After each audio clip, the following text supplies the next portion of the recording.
Dicen que el terror nace en las películas, pero en México hay quienes aseguran que es al revés. Un espíritu se niega a dejar una hacienda abandonada. Un payaso fue visto rondando escuelas primarias en Veracruz. Una cinta maldita cambió la vida de una joven en Querétaro. Y en un convento del norte, algo sigue rezando por las noches. Estas no son leyendas, son advertencias. 4 historias inspiradas en el cine, pero vividas en carne y hueso. Aquí. Esto es Prohibido Saber. Escúchalas, si crees que puedes dormir después. ¿Has visto El Conjuro? Esa historia de una familia aterrorizada por una presencia demoníaca.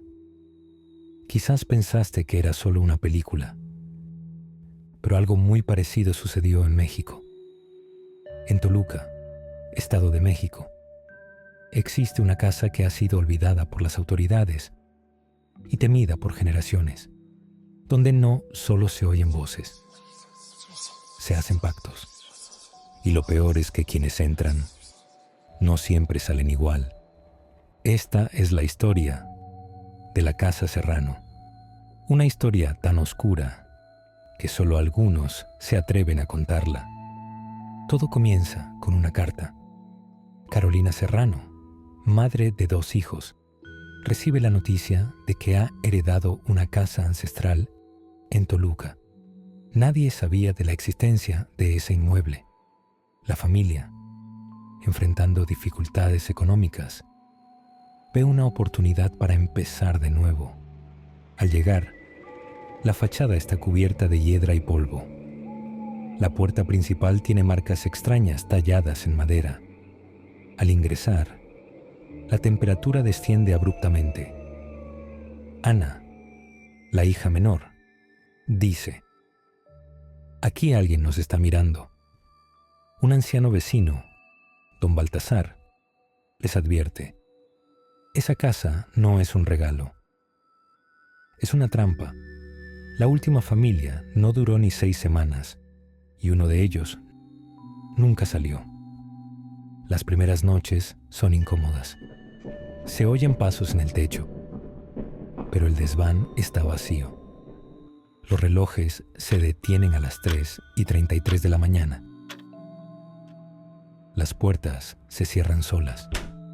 El perro de la familia se niega a entrar a una de las habitaciones. Carolina limpia un espejo antiguo y ve, por un segundo, una figura detrás de ella. Pero cuando gira, no hay nadie. En la grabación de su celular, se ve claramente una mujer de espaldas observándola. Esa noche, los 3 miembros de la familia tienen el mismo sueño. Una mujer cubierta con velo negro los observa desde la escalera. Les susurra que deben cumplir el trato. Encuentran un baúl en el ático. Dentro, cartas y diarios de Esperanza Serrano, bisabuela de Carolina. En sus notas, describe rituales de protección, entidades invocadas y la necesidad de alimentar al vínculo familiar con sangre. Una cruz girada al revés, cuchillos alineados sobre la cama de Ana, fotografías antiguas con los rostros arañados. El niño menor comienza a hablar con un amigo imaginario. Se llama Velo. Dice que antes vivía aquí. Carolina lleva a un sacerdote. Durante la bendición, las luces parpadean. El padre cae inconsciente al llegar al sótano. Se despierta minutos después, murmurando en otro idioma. Leo comienza a dibujar símbolos demoníacos sin saber qué significan. Ana tiene episodios de trance en los que canta en latín. Carolina ve sombras que la siguen en los espejos. Durante 7 días seguidos, todos se despiertan exactamente a las 3:33 de la mañana. Cada noche, los susurros se intensifican. El trato debe cumplirse. Una noche encuentran la puerta del sótano abierta. Bajan. Allí descubren un altar cubierto de sangre seca, velas negras y el retrato de una mujer idéntica a Carolina. Intentan sellar el lugar con un exorcismo. El sacerdote regresa con refuerzos. En medio del ritual, las paredes sangran. Uno de los ayudantes se lanza por la ventana sin razón aparente. Carolina decide grabar las noches. Al revisar el audio, escucha una conversación entre Andrés y una mujer.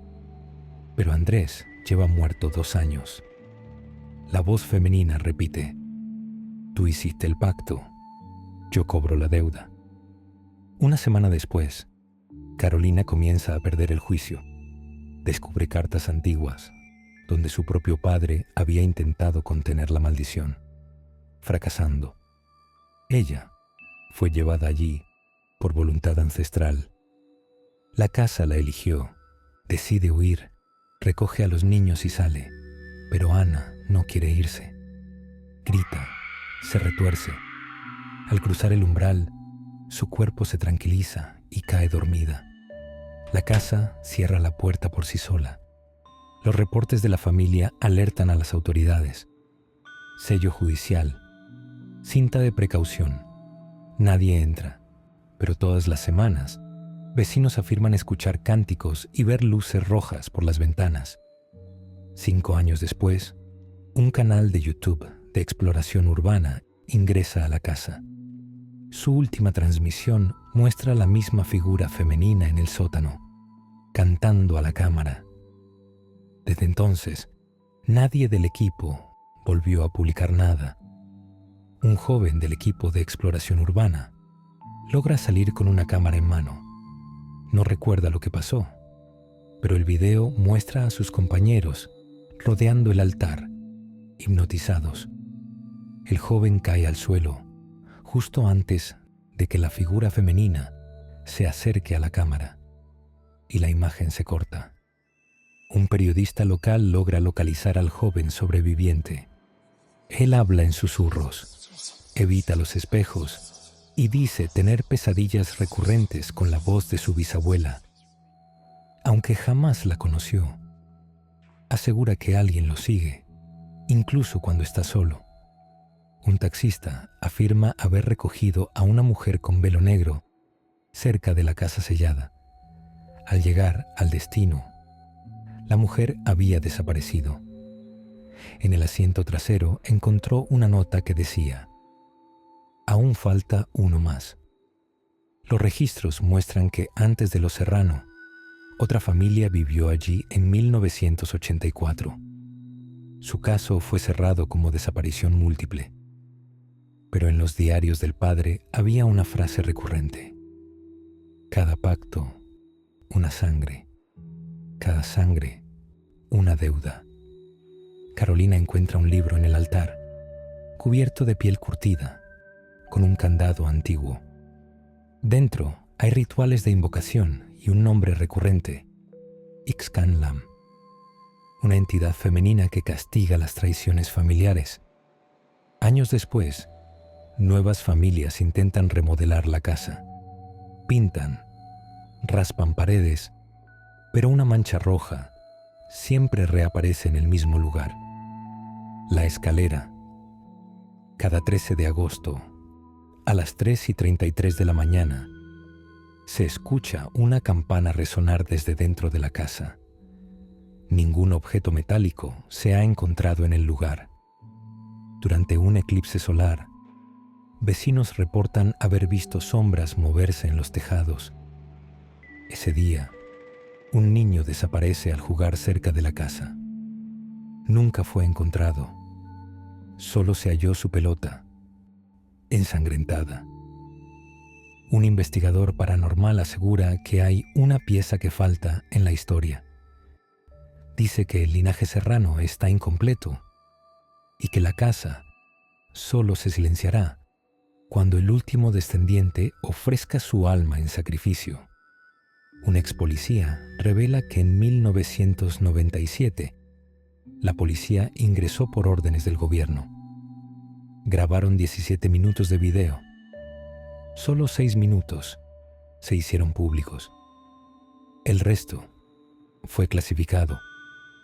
Los agentes fueron retirados y trasladados por razones médicas. El psiquiatra que trató a Carolina publica un libro bajo seudónimo. Describe un caso de transferencia intergeneracional demoníaca.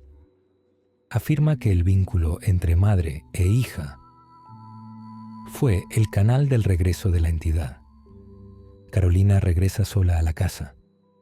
Entra. La cámara corporal que lleva registra 24 minutos de imágenes sin cortes. Una figura que la abraza, un cántico en lengua indígena, su voz diciendo: ahora somos una. Después, silencio. La puerta se cierra. El pacto está hecho. La sangre ya no es suficiente. Ahora reclama almas. Historia 2. El payaso bajo la calle. ¿Alguna vez viste It, la del payaso que vive en las alcantarillas? Seguro pensaste lo mismo que yo. Eso no pasa en la vida real. Yo también lo creía, hasta que uno de mis amigos desapareció tras seguir un globo rojo que salía del canal.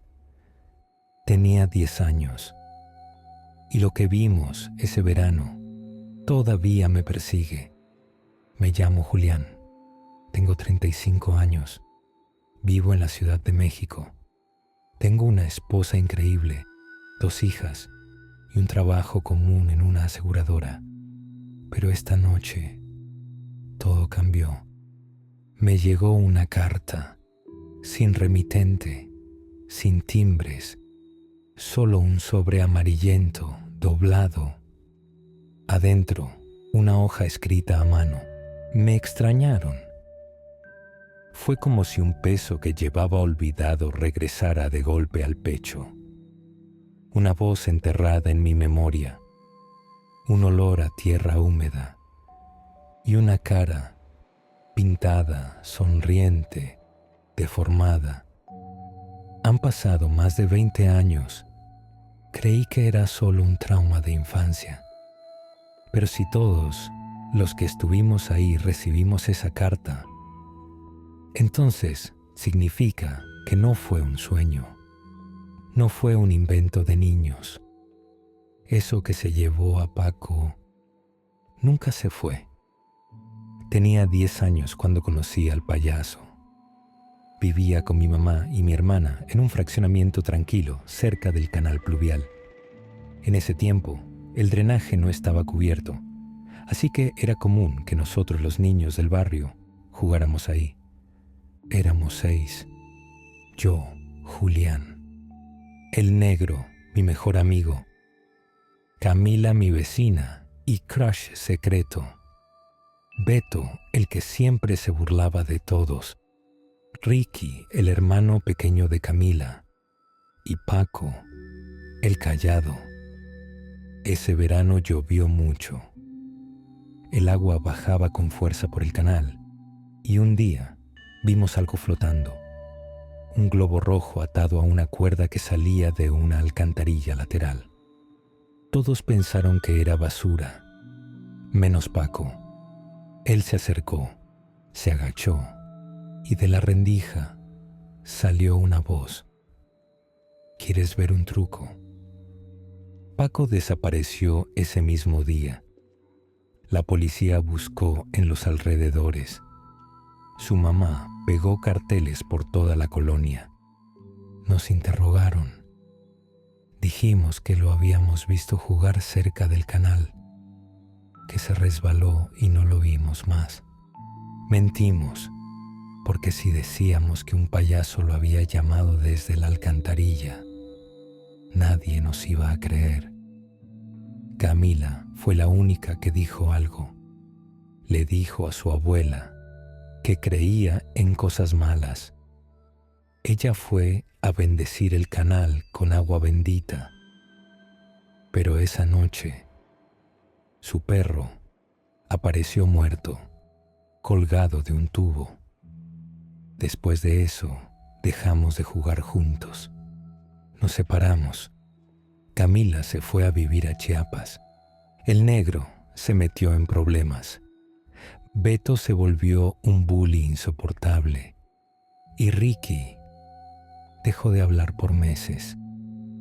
Antes de separarnos, hicimos una promesa.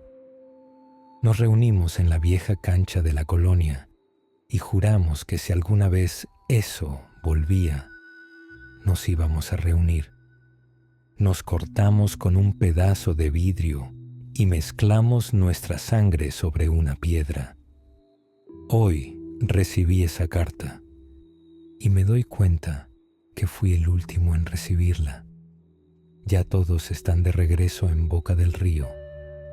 Y yo también tengo que volver. Volver a Boca del Río fue como caminar sobre tierra quemada. Nada era igual. Y sin embargo, todo seguía ahí. El canal, ahora tapado con rejillas de concreto. La cancha oxidada. Las casas con sus fachadas despintadas. Y la humedad. Ese olor a moho que se metía por la nariz y te despertaba viejos recuerdos. Los primeros en llegar fueron Beto y el negro. Camila ya estaba desde hacía una semana. Nos reunimos en la casa de la abuela de Ricky, que ahora estaba abandonada. Ahí fue donde ocurrió lo primero. Estábamos en el patio trasero, tomando cerveza, intentando romper la tensión con bromas estúpidas. Cuando Ricky salió del baño, blanco como el papel. ¿Estás bien, güey?, le preguntó Beto. Está en la bañera, dijo con voz quebrada. Entramos y lo vimos. Un globo rojo, lleno, flotando sobre el agua turbia, justo encima del desagüe. El negro lo pinchó con un cuchillo, pero en vez de explotar, algo salió disparado del drenaje. Un brazo delgado, pálido, y por un segundo, una risa ahogada, como si viniera desde lo profundo de la tierra. Decidimos quedarnos juntos esa noche. Pusimos colchones en la sala. Nadie quiso dormir solo. Pero a las 3:17 de la mañana, el celular de Camila sonó. Un mensaje de voz. Número desconocido. Duración 0:13 segundos. Le dimos play. Se escuchaba una risa. No una risa normal. Era chillona, inestable, como la de un payaso borracho. Y luego una frase, uno por uno, hasta que terminen el show. Esa mañana, Beto no despertó. Lo encontramos en el sillón, con la cara congelada en una expresión de terror. Sus uñas estaban rotas, y en la pared, escrita con crayón rojo, una palabra que nadie entendió. El funeral de Beto fue rápido y silencioso. Nadie habló del globo, ni del mensaje, ni de la palabra escrita en la pared. Pero todos lo sabíamos. Había comenzado otra vez. Después del entierro, decidimos visitar el viejo canal. Ahora estaba completamente sellado con placas gruesas de concreto y rejas oxidadas. Camila se quedó parada frente al mismo punto donde Paco había desaparecido. Ricky temblaba. El negro no soltaba una linterna. Yo me agaché para ver por una ranura entre las rejas, y por un instante sentí que algo me observaba desde dentro. Entonces, escuchamos una risa. No afuera, desde abajo. Nos fuimos corriendo. Pero esa noche empezaron las visiones. Camila soñó con su perro muerto. Lo vio moverse, arrastrarse hacia ella con el cuello roto. Despertó con marcas de garras en la sábana. Ricky encontró en su espejo empañado un mensaje. Baja al canal. No había nadie más en casa. El negro recibió una caja. Adentro, una nariz de payaso y una nota, próximamente, acto 2. Yo empecé a ver a Paco en todas partes. En el metro, en el reflejo de un charco, en la sombra que cruzaba detrás de mí cuando apagaba la luz. Esa noche fuimos de nuevo al canal. El negro trajo una cizalla para romper la reja. Cuando abrimos el pasillo subterráneo, el olor nos golpeó como un muro, tierra mojada, óxido y algo más, dulce, como algodón de azúcar podrido.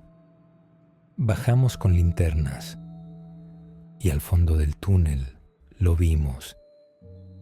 Una puerta de madera decorada con pintura blanca y roja, y en el centro un letrero colgado, entrada solo para invitados.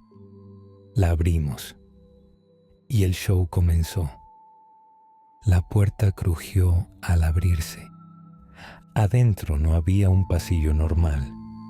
Había cortinas de terciopelo rojo, una alfombra desgastada con dibujos de estrellas y caritas sonrientes.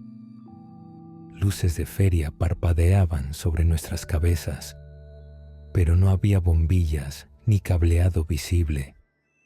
¿Qué es esto?, murmuró Camila. Una bocina sonó, distorsionada, como de parque de diversiones antiguo, y una voz chillona anunció: «Bienvenidos al Circo del Canal. Pasen, pasen. Los actos están por comenzar». Nos miramos, pero ya era tarde. La puerta detrás de nosotros había desaparecido. Nos separamos, no por decisión. Fue como si cada uno fuera arrastrado por caminos distintos. A Camila la atrapó un carrusel oxidado. Cada vez que giraba, aparecían versiones distorsionadas de su familia. La última figura era Paco, con el cuello torcido, señalándola. El negro entró en una carpa con espejos, pero los reflejos no lo seguían. Se reían, se burlaban, y uno lo atacó. Ricky escuchó la voz de su hermana llamándolo. La siguió por una escalera de caracol que no tenía fin. Yo llegué a una jaula con sillas vacías y una sola figura sentada en el escenario. El payaso, no uno colorido, no uno simpático. Tenía el rostro blanco y cuarteado, los labios pintados de negro, no rojo, y ojos completamente amarillos. «Extrañas los viejos tiempos, Julián», me dijo con una voz suave. Yo nunca los olvidé. Nos reencontramos en una pista circular. En el centro había una estructura como de juegos infantiles, pero hecha con huesos. Sobre nosotros, una lona vieja mostraba un mensaje con sangre. Las luces se apagaron y el payaso comenzó a caminar entre nosotros, contando chistes malos, deformes, crueles. Uno a uno nos hizo reír a la fuerza. Camila empezó a llorar mientras reía. El negro sangraba por la nariz, pero no paraba de carcajearse. Yo contuve la respiración y cuando sentí que no podía más, grité: «¡Basta!». Y el payaso se detuvo, nos miró y se deshizo en humo. En el suelo quedó solo una nota. Esto fue solo un ensayo. Regresamos a la pista del circo maldito, pero esta vez no había risas, no había luces, solo un silencio espeso, cortado por nuestras respiraciones agitadas. Tenemos que destruirlo, dijo el negro, con los ojos inyectados de sangre. Ricky sostenía una vieja lámpara de aceite que había encontrado en uno de los pasillos. Camila traía un encendedor. Yo cargaba el cuchillo que el negro había usado en el baño cuando apareció el primer globo. Frente a nosotros, el escenario volvió a iluminarse y allí estaba él, el payaso. Pero esta vez, su cara estaba parcialmente quemada, como si algo lo hubiese intentado borrar del mundo. Solo uno de sus ojos amarillos seguía intacto. ¿Quieren acabar el acto?, preguntó. Entonces, denme su mejor función. Saltamos al escenario. No hubo tiempo para pensar. Ricky arrojó la lámpara. Camila encendió la cortina. Yo clavé el cuchillo justo en el centro del pecho del payaso.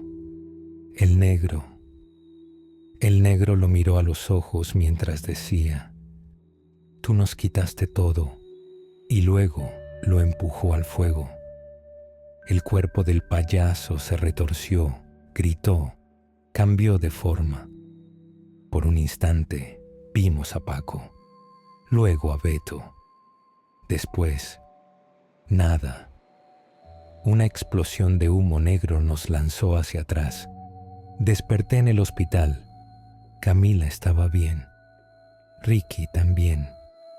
Pero el negro no sobrevivió. No encontraron restos del payaso ni del circo. La entrada al canal estaba de nuevo sellada, como si nada hubiera pasado. Volví a la Ciudad de México. Intenté seguir con mi vida hasta hoy. Hoy llegó otro sobre. Esta vez sin palabras. Solo un objeto. Una nariz de payaso. Aún tibia. ¿Terminó todo? ¿O apenas fue el primer acto? Historia 3. La cinta maldita de Querétaro. ¿Recuerdas esa película del aro? Sí, la del video maldito que después de verlo solo te dejaban 7 días antes de morir. Todos pensamos que era pura ficción. Cine para asustarnos un rato y ya. Yo también lo creía, hasta que me llegó un video por WhatsApp. Un clip grabado en el metro de la Ciudad de México. Y desde ese momento supe que mi vida estaba contada. Esta no es una película, es mi historia. Y si estás viendo esto, es porque el video está buscando a su próximo testigo. Yo no suelo contar estas cosas. Soy más de callarme y seguir la vida, aunque algo me carcoma por dentro. Pero ya han pasado casi 4 meses desde que empecé a verlos. Y sé que me queda poco. Si estás viendo esto, si por alguna razón el video te llegó a ti también, entonces solo quiero que sepas que no estás solo. Y sí, yo también pensé que era una broma. Me llamo Iván, tengo 27 años. Trabajo en soporte técnico de una empresa de cámaras de seguridad. Vivo en Ecatepec y uso la línea B del metro casi a diario para llegar a Buenavista. Es irónico, ¿no? Me paso el día resolviendo errores de grabación y configurando cámaras. Y al final fue una maldita grabación la que me arruinó la vida. Todo comenzó un jueves cualquiera. Había terminado mi turno. Eran como las 7:30 de la tarde. Bajé a la estación San Lázaro y, como siempre, abrí el WhatsApp mientras esperaba el tren. Tenía un mensaje de un número desconocido, sin foto, sin nombre. Solo decía: «Ya viste el video, ¿verdad?». Pensé que era phishing o algún intento de estafa, pero antes de que pudiera bloquearlo, me llegó un video. Duraba 47 segundos y cambió todo. A veces creo que lo soñé, que ese clip no existe en realidad, que fue una alucinación. Pero después recuerdo lo que pasó con Omar y sé que no lo imaginé. El video comienza en lo que parece ser un vagón vacío, viejo, uno de esos de los primeros modelos del metro. Todo está sucio, las luces parpadean. No hay sonido, pero se nota que fue grabado a escondidas, como con una cámara temblorosa. En el fondo del vagón hay una mujer. Lleva un vestido blanco, largo, de esos como de los años 60. No se le ve la cara porque tiene el cabello cubriéndole el rostro. No se mueve, solo está parada, como si estuviera esperando que alguien más la viera. En los últimos segundos del video, la cámara hace zoom lentamente y en el último cuadro, la mujer levanta la cabeza. Solo por un instante se le ve el rostro. No era un rostro humano, era como una máscara, pálida, con los ojos completamente negros, vacíos, y una boca demasiado grande. Cortó de inmediato. Me quedé congelado frente al teléfono. No supe qué hacer. Lo primero que hice fue mandárselo a mi amigo Omar. Siempre se burla de mis miedos. Le puse: «¿Qué pedo con esto?». Me lo mandaron random. Me respondió 2 minutos después: «Ja, ja, ja, no mames. Está creepy, pero seguro es editado». Cerré el chat y traté de no pensar más en eso. Subí al metro y llegué a casa. Esa noche soñé que iba en un tren vacío. Todo estaba en blanco y negro. El vagón parecía eterno. No había puertas ni estaciones, solo rieles que se repetían.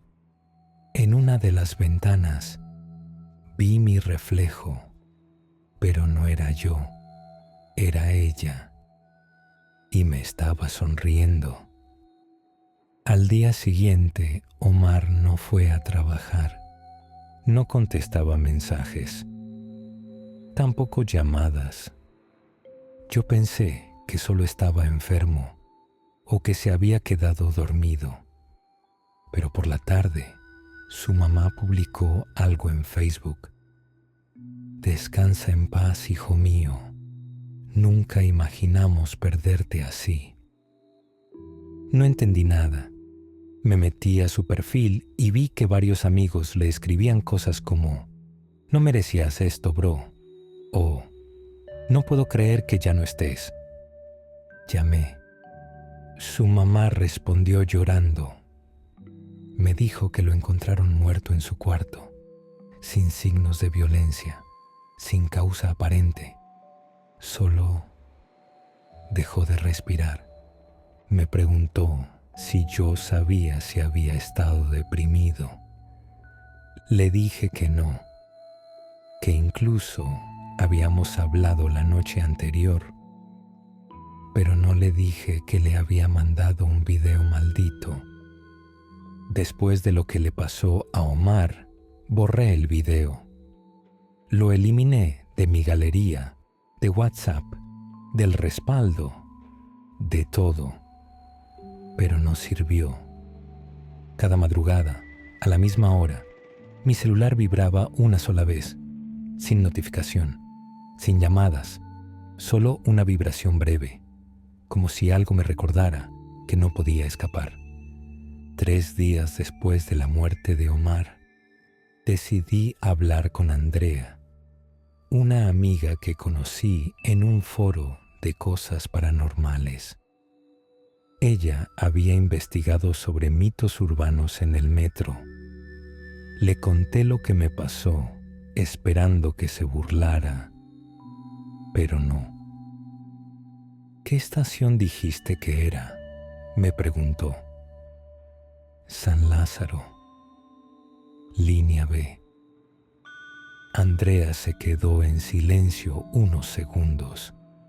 Luego me dijo: no eres el primero. Andrea me mandó 3 capturas de pantalla, foros viejos con apenas actividad. En ellos, varios usuarios contaban historias muy parecidas.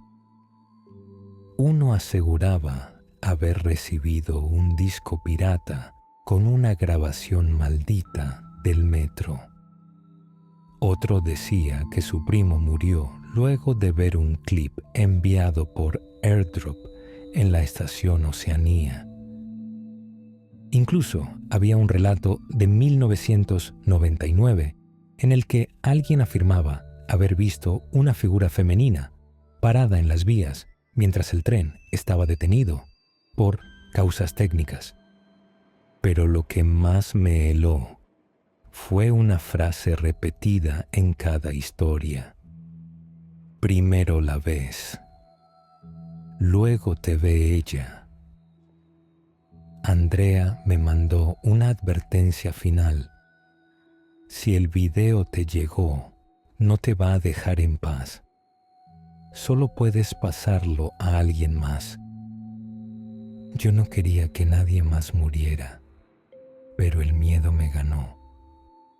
Se lo mandé a mi ex jefe, con quien había tenido problemas hace unos meses. Pensé que era una salida, que con eso me salvaría. Lo abrió a las pocas horas y 4 días después supe que tuvo un infarto. 40 años, sano, corredor. Infarto masivo en su departamento. Sentí un vacío en el pecho. No sabía si había hecho lo correcto o si acababa de convertirme en cómplice. Pero esa noche, por primera vez en 5 días, no soñé con ella. Decidí volver al metro, a San Lázaro. Quería entender, ver si había cámaras, si el vagón del video realmente existía. Llegué justo a las 11:30 de la noche, cuando ya casi no hay gente. Me senté al fondo del andén y esperé. Durante media hora, nada raro.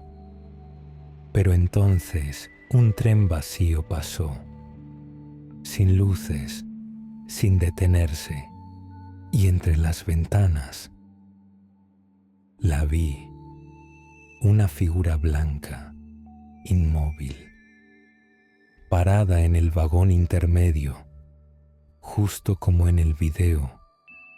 Salté del banco, grité, miré a los lados, pero nadie más parecía haberlo visto.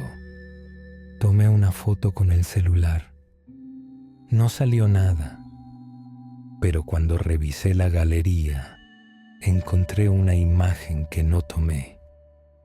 Era ella, frente a mí, con su rostro borroso, pero con la boca completamente abierta, como gritando.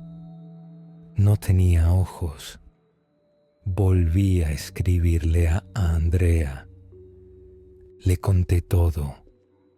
La foto, el tren fantasma, la figura que vi dentro. Ella, lejos de asustarse, me dijo algo que cambiaría el curso de todo.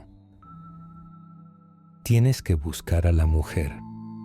Hay una historia vieja, algo que nunca salió en las noticias.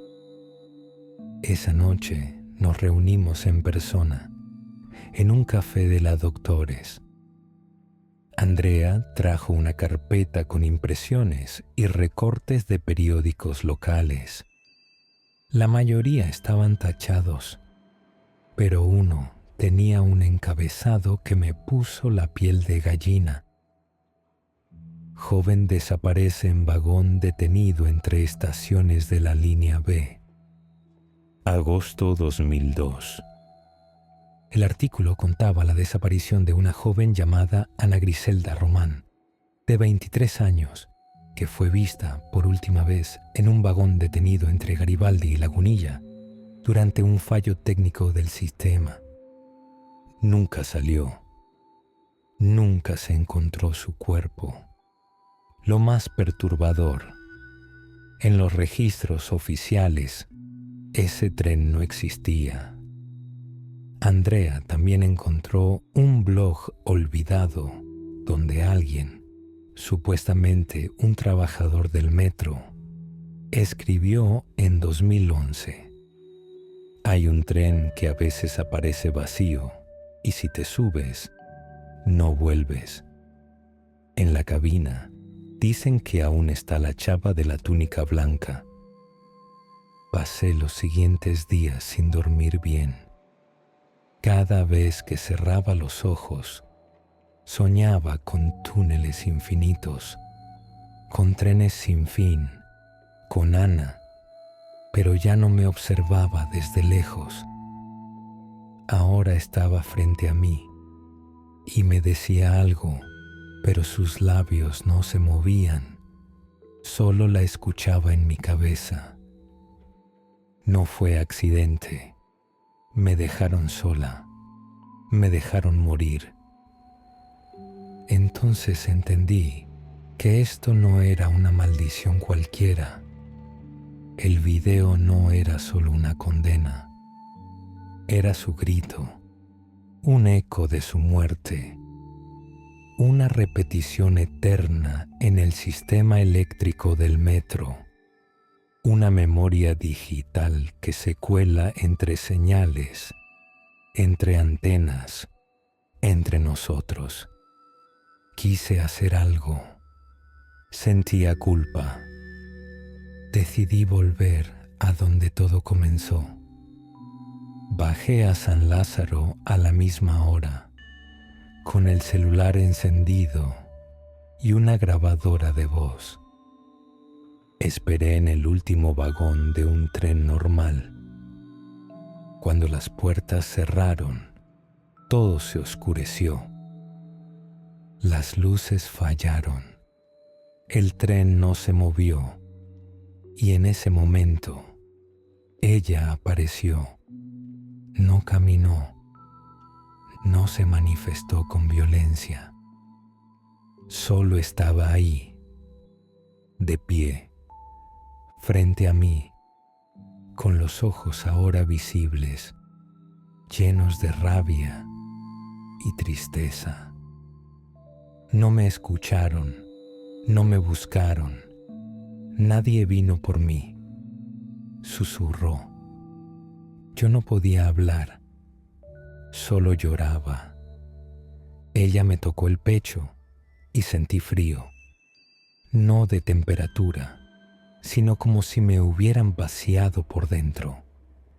Y entonces desapareció. Las luces volvieron. El tren arrancó. Desde ese día, el video ya no me persigue. No he vuelto a verlo, pero tampoco estoy seguro de haberme salvado. Cada vez que paso por la línea B, evito mirar por las ventanas. Y si alguien me manda un mensaje sin nombre, no lo abro. Andrea desapareció poco después. Su número ya no existe. Su blog fue borrado. y a veces, cuando paso por su calle, me parece verla sentada en la banca de la parada, con un vestido blanco mirando al vacío. A veces pienso que no era Ana la que quería ser liberada, sino que el video era una especie de invitación, una puerta, una línea que, una vez cruzada, ya no te permite regresar. Historia 4. El rezo en el convento abandonado. ¿Has visto la película La Monja? Esa entidad demoníaca, vestida de hábito, que aparece en monasterios y ruinas religiosas. Muchos creen que es ficción, pero hay una historia en México que ha inspirado más de una versión de ese mito. En pleno centro histórico de la Ciudad de México, existe un callejón marcado por desapariciones, rituales antiguos y una mujer cubierta de velo blanco que aparece donde hay hambre y oscuridad. Todo comenzó con la llegada de un joven documentalista. Su plan era sencillo: capturar historias urbanas en la capital para su canal de investigación paranormal. Pero en uno de sus recorridos por el centro histórico, un viejo librero le habló del Callejón del Hambre, un pasaje que no figura en los mapas turísticos, pero del que todos evitan hablar. Intrigado, el joven decidió investigar por su cuenta, en una biblioteca olvidada, entre estantes cubiertos de polvo. Encontró un manuscrito sin autor ni fecha. Las hojas estaban gastadas, con bordes quemados. En ellas se relataba la aparición de una mujer vestida con un velo blanco que se presentaba frente a mendigos y personas en estado de abandono, exigiéndoles que devolvieran lo que comieron. A medida que avanzaba la lectura, el investigador notaba cómo una sensación de náusea le invadía. Cerró el libro, pero no pudo dejar de pensar en esa figura. Esa misma tarde, mientras grababa en la calle cercana al callejón, un vecino mayor se le acercó. Lo miró fijamente y le dijo: «No sigas grabando ahí. Mi primo entró con su cámara hace años. Solo encontramos su trípode».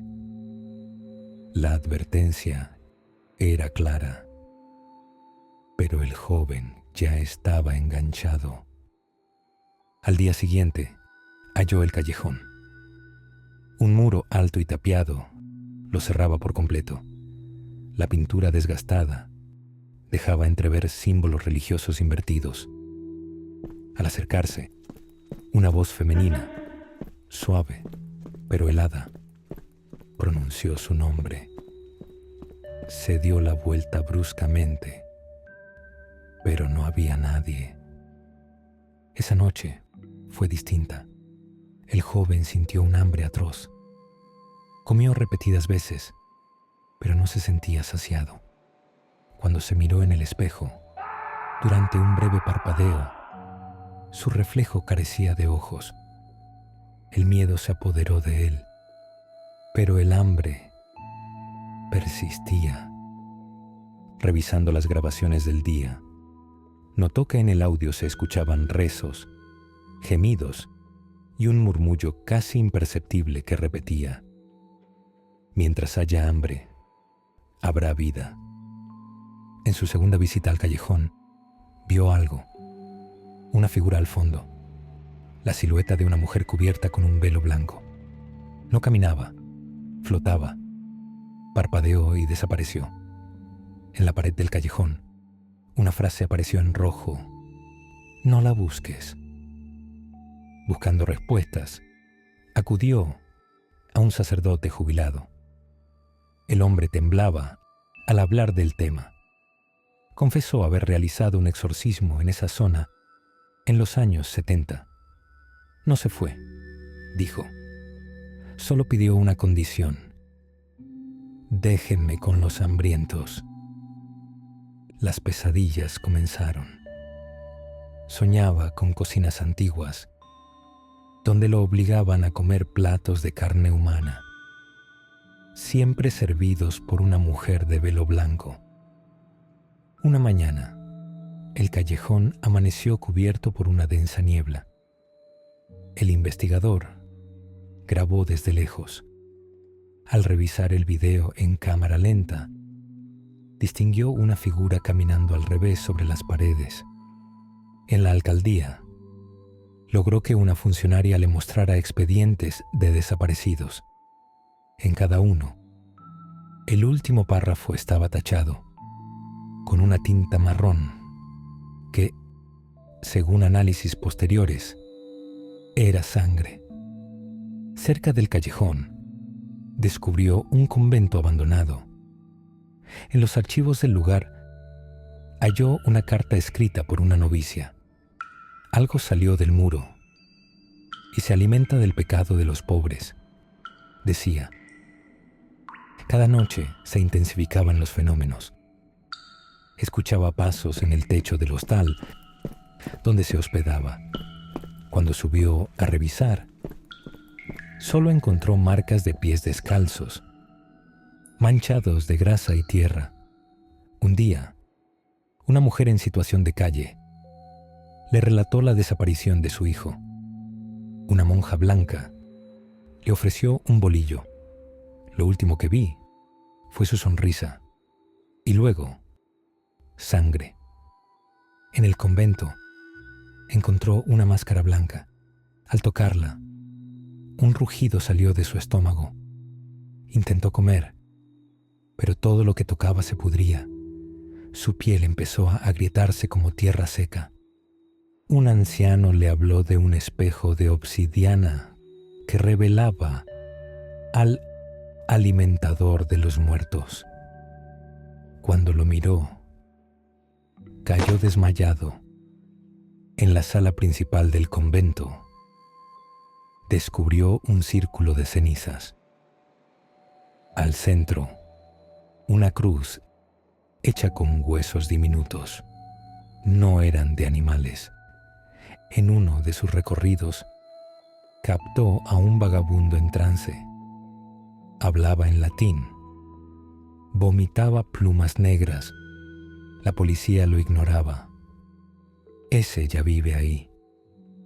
Durante 2 días no pudo ingerir alimento. Su cuerpo lo rechazaba. El sacerdote regresó. Le entregó un crucifijo tallado en hueso humano. Es lo único que detuvo a la hambrienta en 1963. Pinturas murales en el convento mostraban niños sin ojos.